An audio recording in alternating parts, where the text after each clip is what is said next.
Gracias por proponer de todo corazón buscar a Dios. Buscar a Dios. Yo le invito que busquen en sus Biblias la segunda carta de Pedro, el capítulo 1. Segunda carta de Pedro, capítulo 1.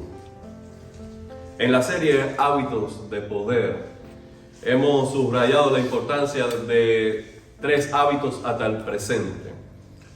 Primero, la oración matutina.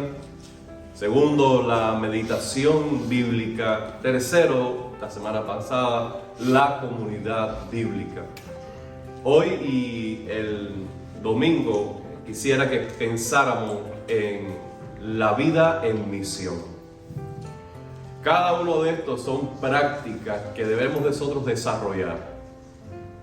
Cuando nosotros pensamos en las metas para un año, las metas son importantes por varias cosas. Primero, salta a la vista lo que para nosotros es importante.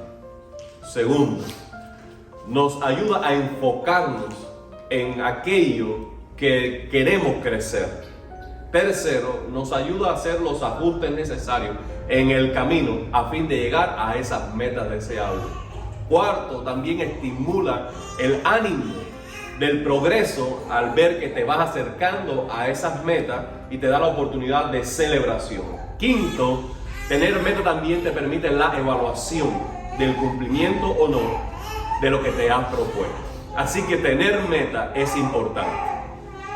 Pero aquí hay algo que debemos considerar. Quienes bajan de peso y quienes no bajan de peso tuvieron la misma meta, pero unos lograron y otros no. Ahorrar sucede igual. Quienes lograron ahorrar y salieron de deuda tuvieron la misma meta de aquellos que desearon ahorrar y no lo consiguieron. Obtener una medalla en el deporte sucede igual. Quienes obtuvieron la medalla y quienes no la obtuvieron tuvieron la misma meta. Sin embargo, tuvieron diferentes destinos. Lo que quiere decir es que aunque tengamos metas buenas, ellas por sí no son suficientes. Entonces, ¿qué es lo que hace la diferencia? Lo que hace la diferencia es el compromiso en el proceso. ¿Es decir? Cuán comprometido tú estés en el proceso, en el sistema que tú estés creando para conseguir esa meta. Las metas te enfocan, te ayudan, te animan, permiten todo lo que hemos hablado, pero es necesario que ahora tú estés enfocado en el proceso hacia conquista de esas metas, y los hábitos espirituales son el proceso para conseguir las metas espirituales. De tal manera que, por ejemplo, tu meta puede ser conocer más a Dios, pero tienes que estar comprometido con la meditación bíblica para alcanzar esa meta. Tu meta puede ser lleno del Espíritu Santo y usado para su gloria, pero debes permanecer en la oración para conseguir esas metas. Lo que quiero decir es que tener meta es bíblico, pero el proceso es más importante en la práctica, porque es lo que te permite conquistar las metas espirituales. Por tanto, los hábitos espirituales es el proceso para el crecimiento. Y debemos tener en esto siempre delante de nosotros y siempre tenerlo como algo muy, muy importante.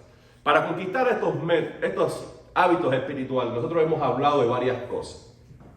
Hemos hablado del uso del tiempo, ¿recuerda? Hemos hablado de estar enfocado. Y la semana pasada estuvimos hablando acerca de la disciplina.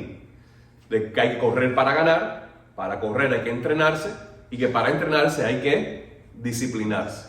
Hoy yo quiero hablarle de este hábito del crecimiento espiritual, de la vida en misión, pero siguiendo este principio, el principio del esfuerzo. Del esfuerzo. Dice algunos que van a conocer, como Napoleón Hill, en su libro Piense y hágase rico, según él, Dice, enfatiza la importancia del trabajo duro y la perseverancia, clave para alcanzar el éxito personal en lo financiero. Angela Duckworth escribe en el libro El poder y la pasión de la perseverancia y explora el esfuerzo de la perseverancia como determinantes para el talento innato lograr las metas. Thomas Edison también, aunque no fue escritor, sus citas son célebres y él una y otra vez habló acerca de que el trabajo duro y la dedicación han sido ampliamente citados. Reflejan que la creencia en el esfuerzo es la clave del éxito. Y así otros escritores. Thomas Edison dijo, el genio es 1% de inspiración y 99% de transpiración. ¿Sabe lo que es transpiración?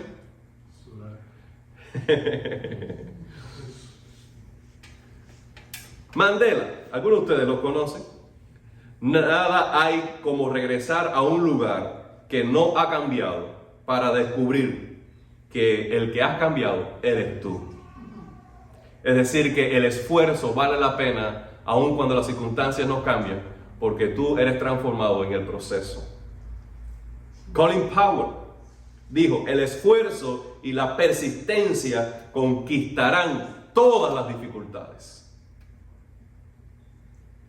Y otra, Maya Angelou, dijo, no se puede agotar la creatividad, cuanto más la usa, más tienes. Amado hermano, yo sospecho que casi ninguno de estos que he dicho son cristianos. Sin embargo, ellos han descubierto que el esfuerzo es imprescindible para conquistar las metas, y tú lo sabes.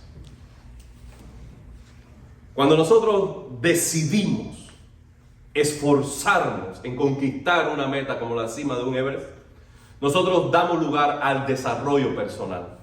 Crecemos si nos esforzamos. El esfuerzo nos ayuda también a la resiliencia, a la capacidad de recuperarte después de una experiencia adversa. Cuando nosotros nos esforzamos, estamos denotando que algo en realidad nos importa. Lo que no nos cuesta, no lo apreciamos. Cuando nosotros nos esforzamos, estamos dejando un legado para que nuestros hijos, nuestros amigos, nuestra iglesia se inspiren en su propia carrera. Cuando nosotros nos esforzamos, en realidad estamos ejerciendo el músculo de la fe para que produzca los frutos que en la pasividad nunca se darán. Es necesario salir de nuestra zona de confort, salir de nuestro status quo, salir de nuestra normalidad, a dar un paso más allá, cruzar el Mar Rojo, cruzar el Jordán, para entonces introducirnos en una tierra de espiritualidad abundante, que es a lo que Dios nos llama. Mientras nosotros estemos en el confort de una vida normal, controlada solamente por nosotros, nuestros deseos, nuestras metas, y no nos arriesguemos a ir más profundo en las aguas de Dios, nunca vamos a experimentar las cosas grandes, lindas y preciosas que el Señor tiene para nosotros. En lo espiritual, como en cualquier otra cosa en la vida, se requiere un esfuerzo, pagar un costo. La oración matutina, la meditación bíblica, el compañerismo, la comunidad bíblica y la vida en misión requiere un esfuerzo constante. No existe tal cosa como que voy a orar cuando tengo el deseo, o voy a congregarme cuando tengo buen el clima, o voy a estudiar la Biblia cuando no tenga sueño. Se requiere practicar estas disciplinas con esfuerzo. Si tú dejas la vida espiritual, la salud espiritual, a merced de la espontaneidad, nunca experimentarás un desarrollo significativo en tu espiritualidad. Nunca, amado hermano. ¿No te llama la atención cómo Jesús, cuando quería encontrarse con Dios, hacía varias cosas? Uno, o se levantaba muy temprano. 2, se quedaba de noche cuando otros ya se habían ido a sus casas.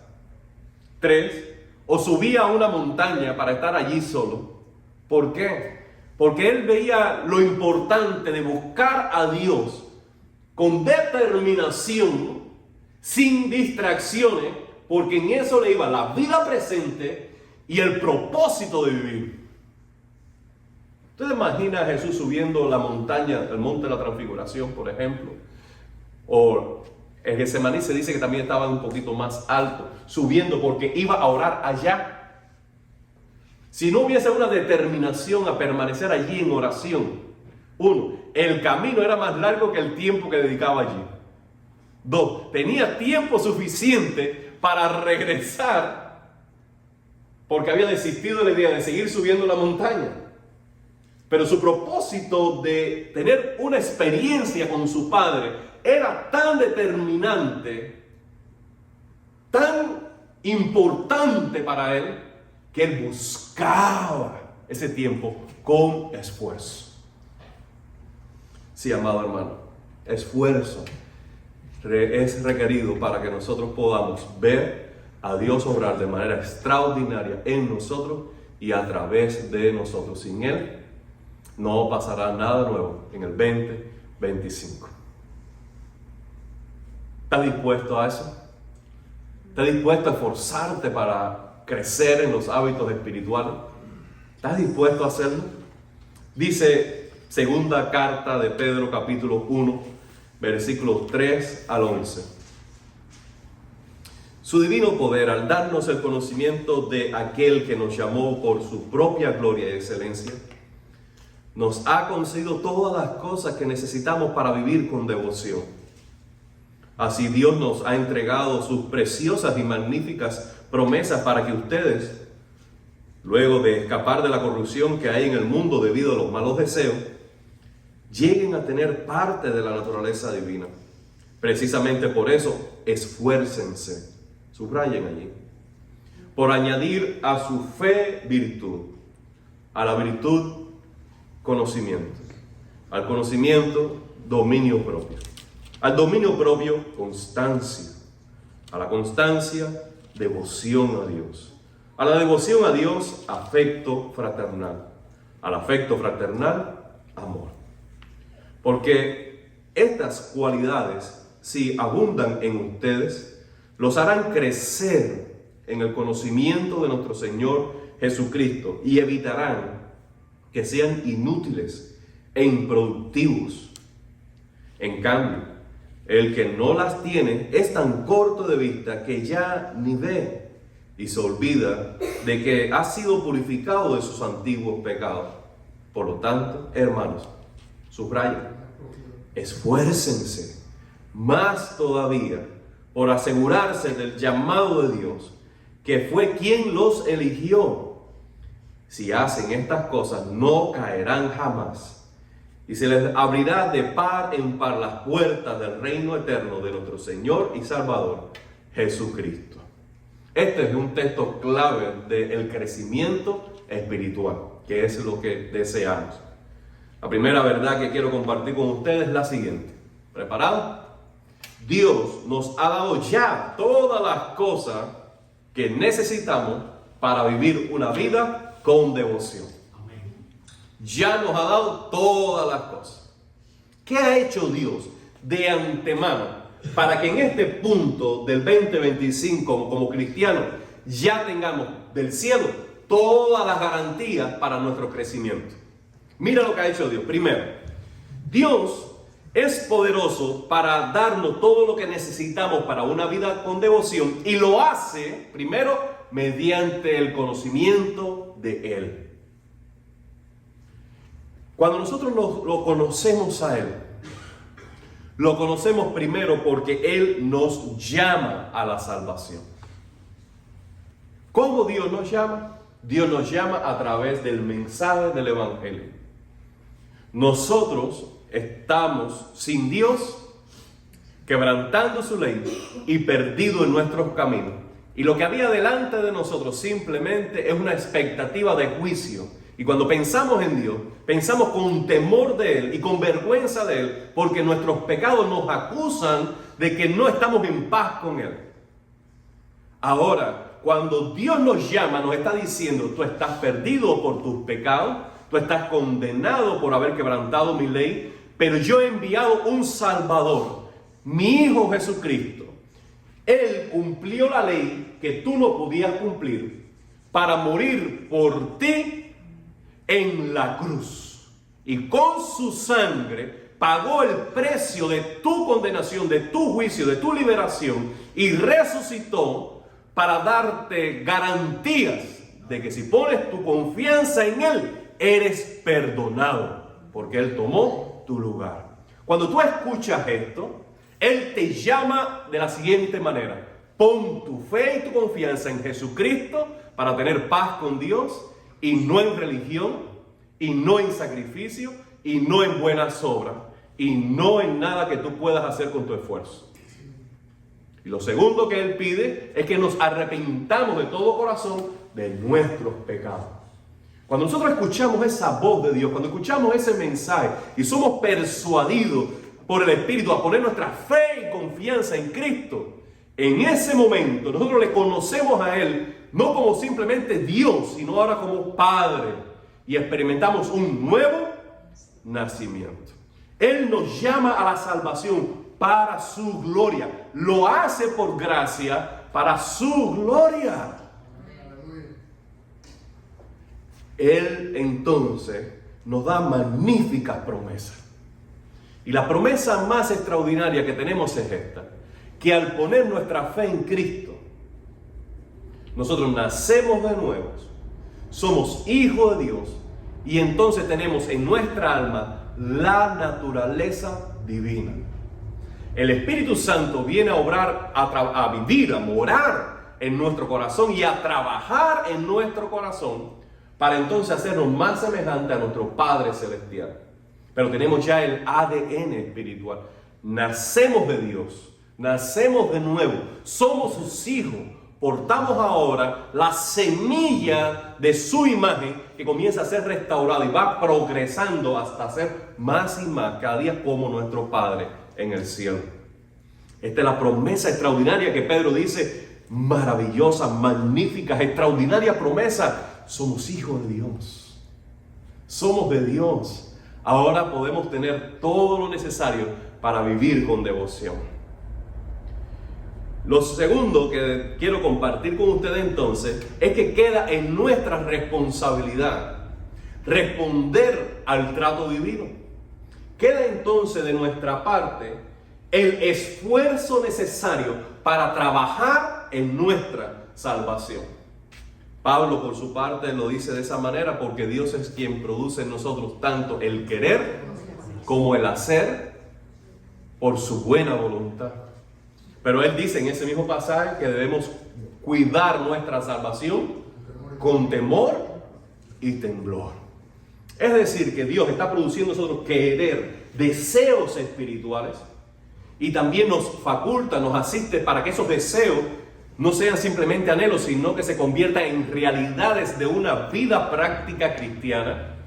Pero nosotros debemos responder al trato divino con temor a Dios, trabajando en nuestra salvación. ¿Qué significa trabajar en nuestra salvación? No es que nuestra salvación sea imperfecta o incompleta, sino que ya que somos salvos, debemos trabajar para crecer en la salvación. ¿Cómo hacemos eso? Pedro nos dice que debemos con toda diligencia añadir una cualidad tras otra en nuestra vida cristiana.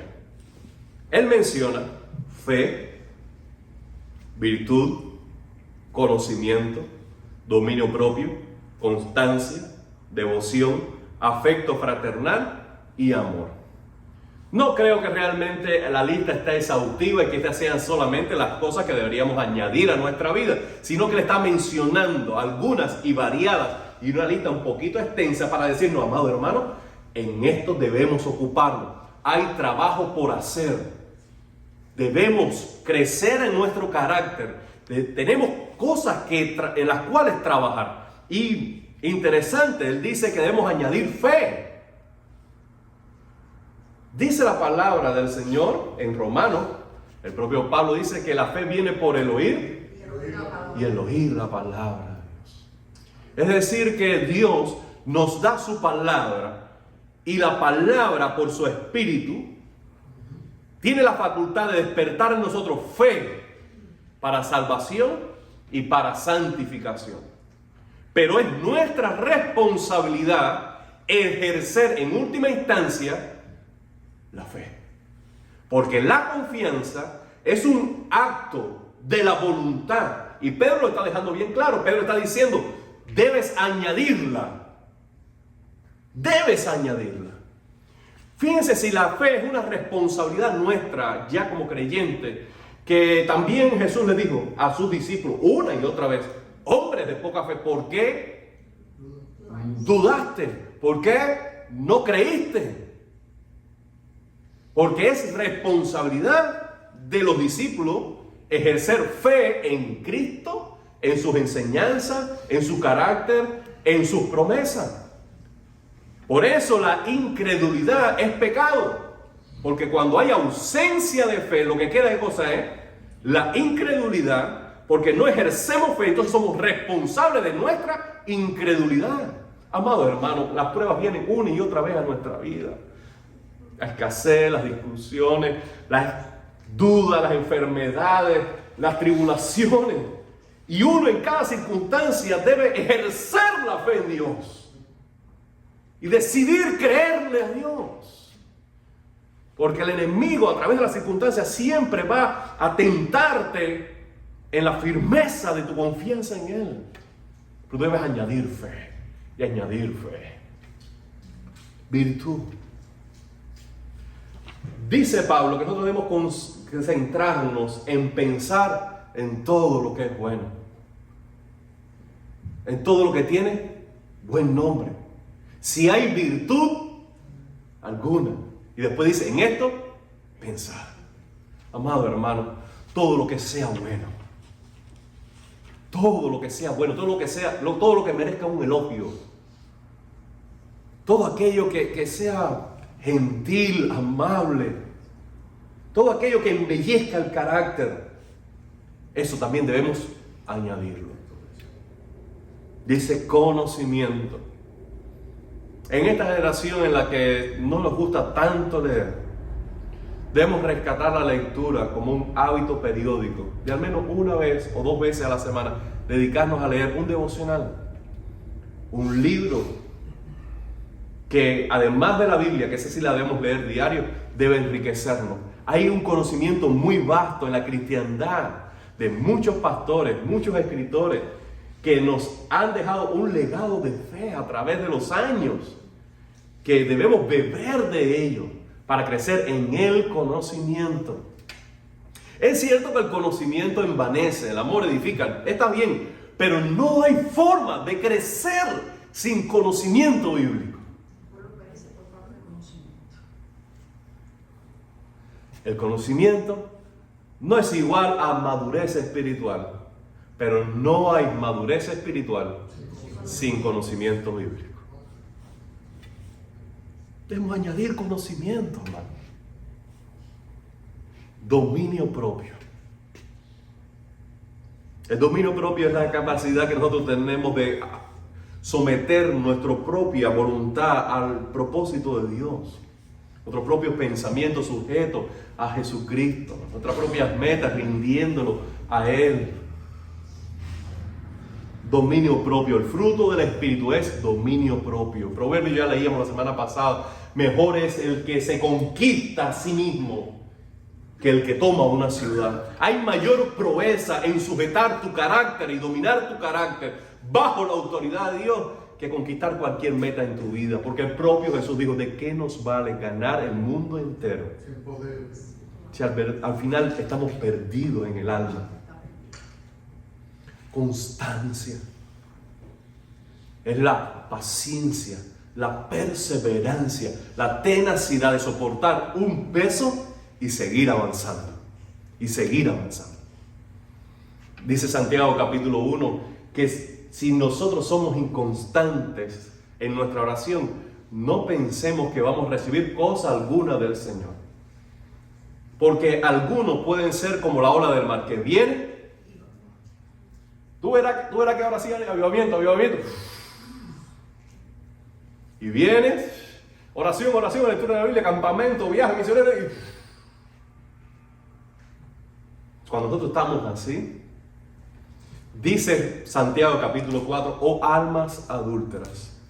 ¿Por qué? ¿Hasta cuándo estaremos siendo inconstantes en nuestros caminos?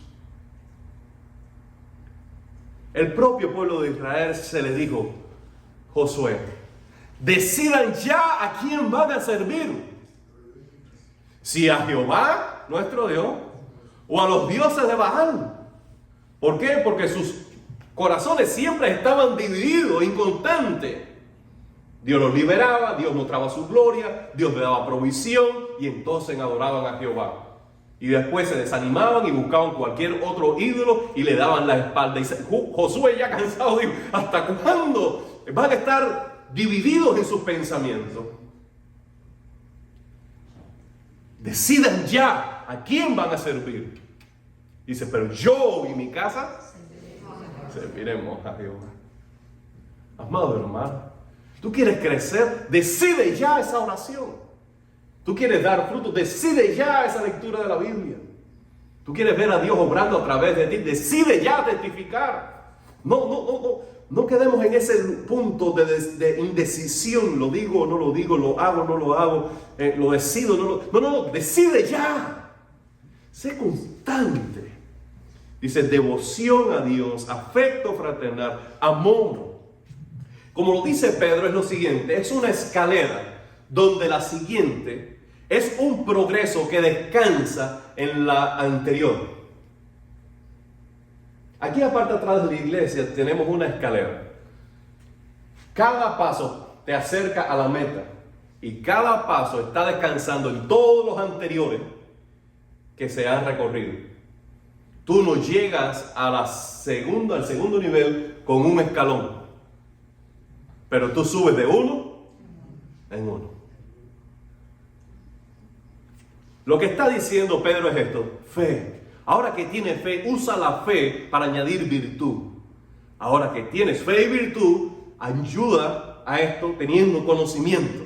Y lo que está diciendo es, trabaja para añadir una cosa sobre otra, no olvidando la anterior.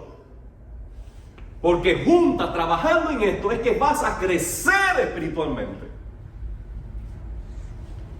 Quien no se esfuerza en su desarrollo espiritual, Pedro dice que padece de dos cosas. Este es el diagnóstico.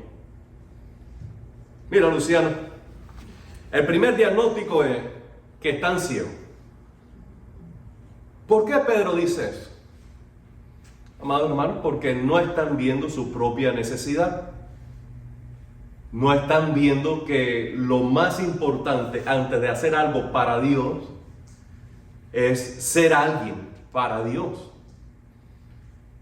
No ven que es más importante la comunión que el servicio.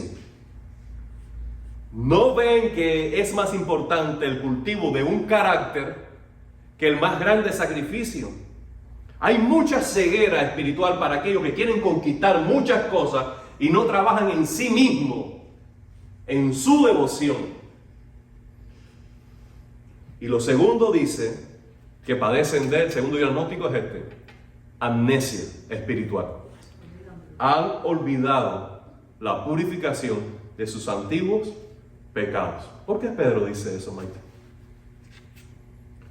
Porque la conciencia de que un día estábamos perdidos y fuimos perdonados por gracia debe meter combustible en el alma para motivarte cada día a crecer en esa salvación. Pedro está haciendo eco de lo que ya diría Pablo en Romanos capítulo 12. Amados hermanos míos, por las misericordias del Señor, presentaos vosotros mismos como un sacrificio vivo. Entonces, estoy haciendo una paráfrasis y resumen del capítulo. en esos primeros versículos. ¿Qué está diciendo Pablo? Lo que debe estimularte debe ser la conciencia de que tú has recibido misericordia. Pedro también en la primera carta, en el capítulo 2, dice que ya que hemos recibido esta salvación, anhelemos la leche espiritual no adulterada para que por medio de ella crezcamos en nuestra salvación.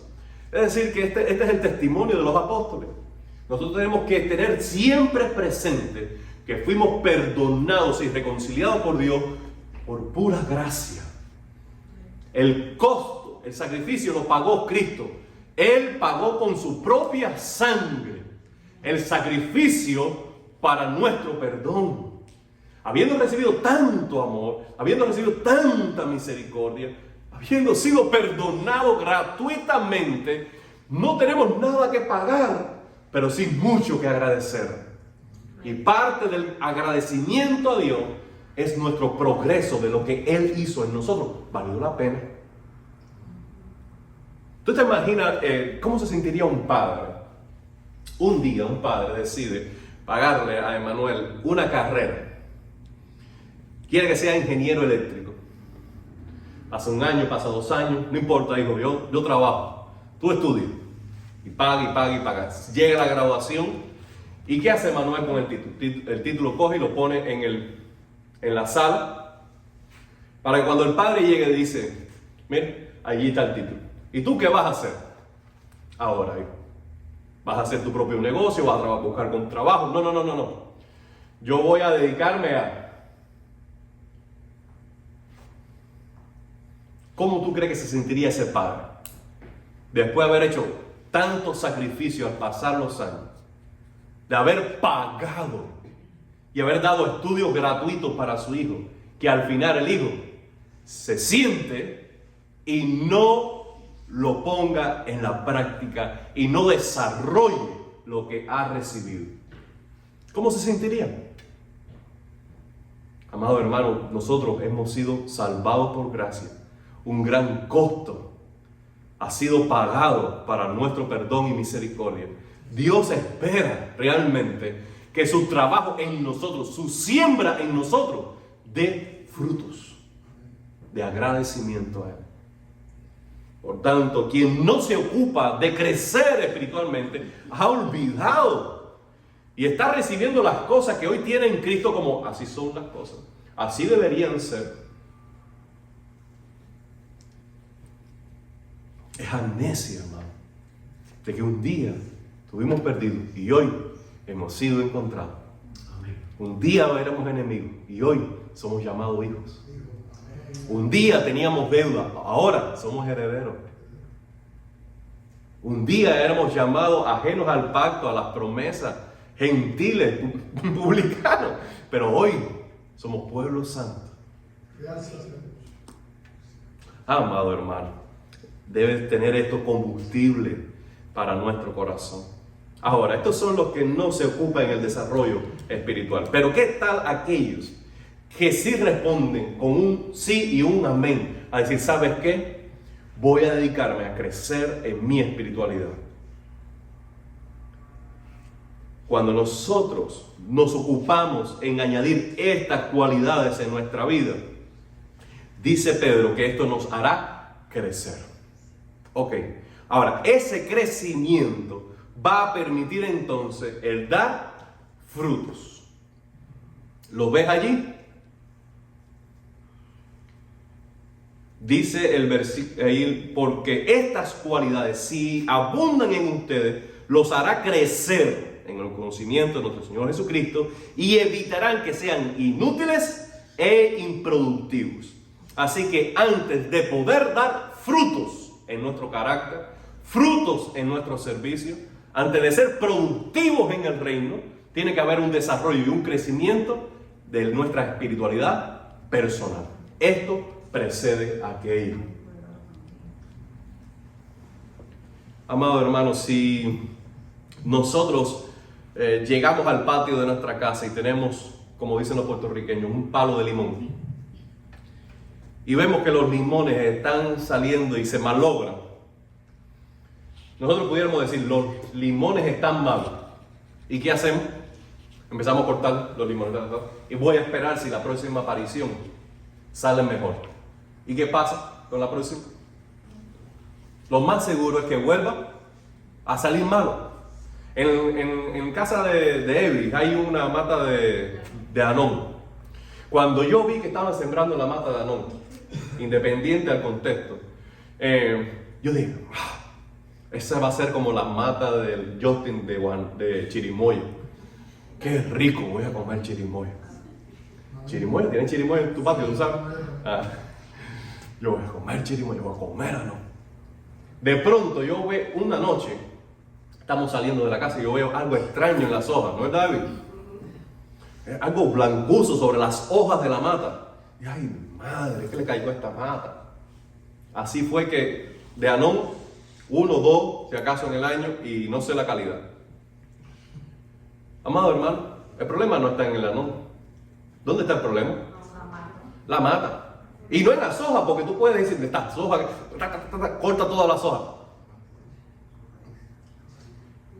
La mata está enferma. Si la mata está enferma, los frutos que dan son pocos y malos, está enfermo, no puede producir. Lo mismo dice Pedro. Ocúpate en tu salvación, ocúpate en tu espiritualidad, ocúpate en añadir estas cualidades.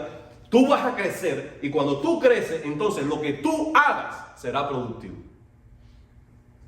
Esto es un proceso, amado hermano, que no podemos violentar ni apresurar.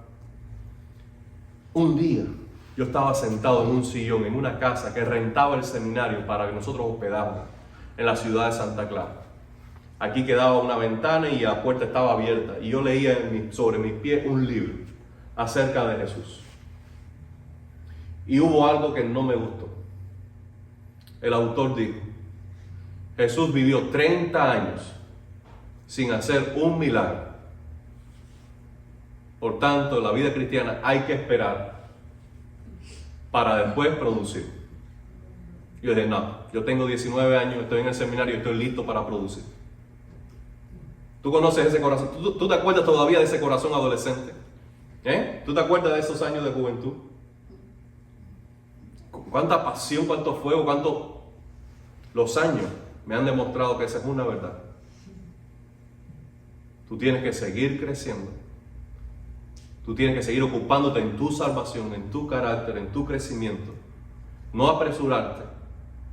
Porque en el momento que Dios quiera, en el momento que Dios te llame, en el momento que Dios abra la puerta, en el momento que Dios te da la oportunidad, en ese momento, you have to be ready.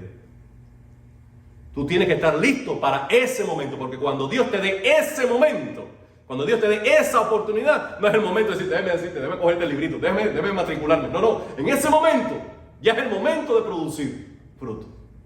Tú vas a seguir creciendo, pero tú tienes que estar listo para eso. Por tanto, amado hermano, tú tienes que ocuparte en tu salvación, en tu santidad, en tu espiritualidad, ocuparte en estas cosas, crecer y crecer, para que entonces el fruto que tú des sea bueno y permanezca. Dice también que cuando nosotros nos hacemos diligentes en esta tarea, dice que nosotros podemos perseverar. Voy a leer como dice Pedro. Si hacen estas cosas, no caerán jamás. El no caer jamás es otra frase para decir, podrán perseverar. Podrán perseverar. Mira, amado hermano, cuando yo conocía al Señor, yo tenía una cantidad de temores y una cantidad de tentación y pecados que estaba batallando. Increíble. Y mi conciencia de pecado y mi conciencia de desagradar a Dios era tal que me abrumaba. Me abrumaba. Entonces me daba vergüenza cuántas veces tenía que ir al Señor y decir, Señor, perdóname por esto. Y después, perdóname por esto. Y decir, ¿sabe qué? Hoy no voy a orar porque yo sé que en cuanto vaya a orar, lo primero que tengo que decirle, Señor, me arrepiento de esto. Y yo sé que esta es la conciencia y es la mentalidad y es la realidad que pueden tener muchos. Y si nos hacemos la pregunta, ¿cómo superar esto? La respuesta la está diciendo Pedro. Tú no tienes que preocuparte tanto por no hacer esto. Tú lo que tienes que preocuparte es ocuparte en hacer esto. Cuando tú estás ocupado en lo que tienes que estar ocupado, no lo estarás de una manera equivocada. Entonces, muchas veces nosotros estamos diciendo, eso no puedo decirlo, allí no puedo ir, aquello no lo puedo hacer, es tal cosa ni pensarlo. Y estamos enfocados en tal cosa que al final orbitamos sobre la gravedad de nuestro pecado. Pero Pedro dice, no, tú no debes estar ubicado en las prohibiciones, sino en las comisiones. Ocúpate en estas cosas. Ocúpate en la oración, en la lectura de la Biblia, en la comunidad cristiana. Amado hermano, porque ocupados en estas cosas no tendremos espacio para hacer otras. Claro. Muchas veces no. Piensa positivo. Y tú dices, no puedo decir esto, no puedo pensar aquello. Óyeme, que no. Y tu pensamiento negativo. No. Y todo el tiempo sobre lo malo. La única forma de hacerlo no es dejar la mente en blanco, porque eso no existe.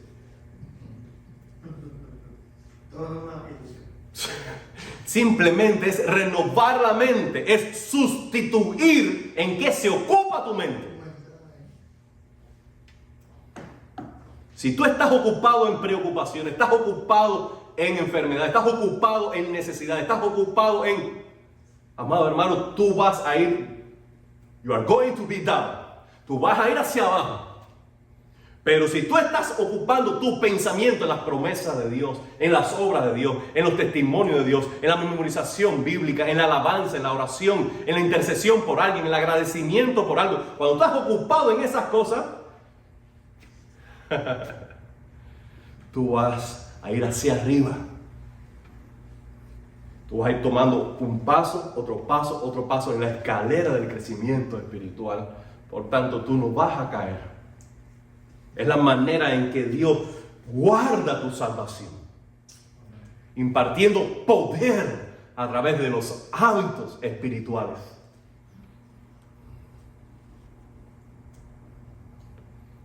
Por último, esto nos confirma nuestra salvación. Por eso dice, cuando hacemos estas cosas no van a caer jamás y se les va a dar amplia y generosa entrada en el reino, en la casa del Padre. ¿Por qué? No porque la salvación se pague con la madurez espiritual, ni nada por el estilo, sino que una vez salvo, eres guardado por el poder de Dios, haciendo estas cosas.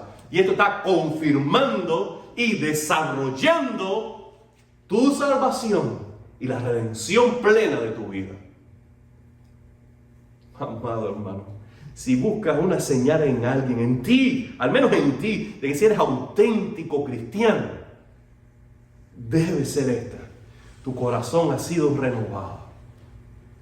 Porque ahora tu corazón te pertenece a Dios. Tú eres un hijo de Dios. Tú tienes naturaleza divina. Amén. Tú has escuchado la frase que la sangre llama, o la sangre es la sangre.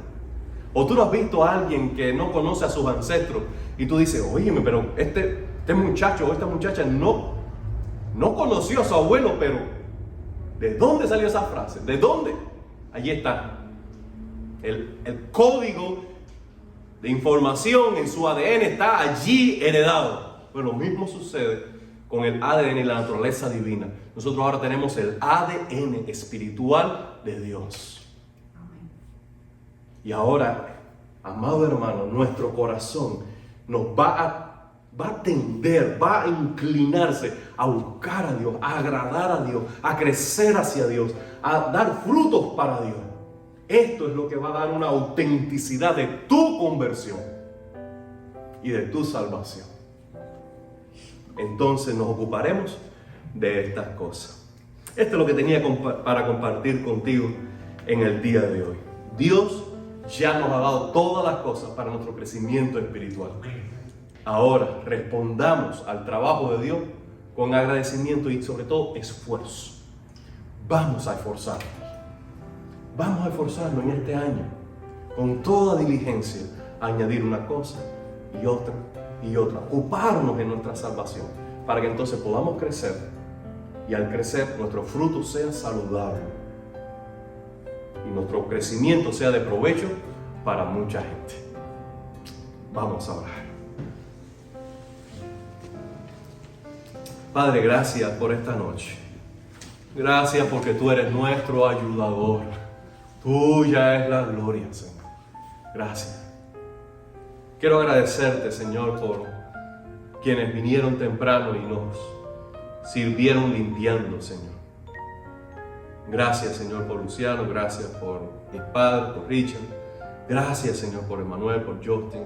Gracias por todos los que vinieron y están dispuestos a servir, a trabajar. Gracias.